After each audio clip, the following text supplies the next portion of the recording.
Market లోకి కొత్త scam వచ్చింది, అదే జంప్ డిపాజిట్ స్కామ్. సో ఈ స్కామ్ లో స్కామర్ ఏం చేస్తాడంటే మన అకౌంట్ కి నిజంగానే 2000 రూపాయల నుంచి 5000 రూపాయలు పంపిస్తాడు. సో అకౌంట్ లో డబ్బులు పడగానే బ్యాంక్ వాడు SMS పంపిస్తాడు, ఇలా మీ బ్యాంక్ అకౌంట్ లో 2000 పడ్డాయని చెప్పి. సో మనం ఆ SMS చూసి అబ్బా అకౌంట్ లో డబ్బులు పడ్డాయి నిజమేనా అని చెప్పి UPI యాప్ ని ఓపెన్ చేసి బ్యాలెన్స్ ని చెక్ చేసుకుంటూ ఉంటాం కదా.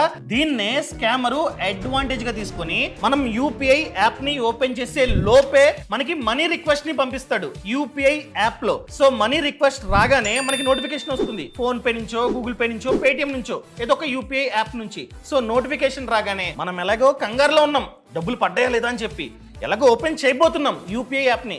ఎలాగో నోటిఫికేషన్ వచ్చింది కదా అని చెప్పి క్లిక్ చేస్తాం. క్లిక్ చేయగానే అక్కడ పే అని ఉంటుంది. పే అని చెప్పి వాడు ఎంతకు పంపిస్తాడు రిక్వెస్ట్, మనీ రిక్వెస్ట్ 20,000 రూపాయలకు, 30,000 రూపాయలకు పంపిస్తాడు. ఫర్ ఎగ్జాంపుల్ 20,000 రూపాయలు రిక్వెస్ట్ పంపాడు, మనీ రిక్వెస్ట్. సో మనం చూసుకోలే, పేని క్లిక్ చేస్తాం, UPI పిన్ ని ఎంటర్ చేస్తాం. ఆ కంగారులో, ఆ సంతోషంలో పిన్ ని ఎంటర్ చేస్తే బ్యాలెన్స్ కనిపిస్తుందేమో అనుకుంటాం.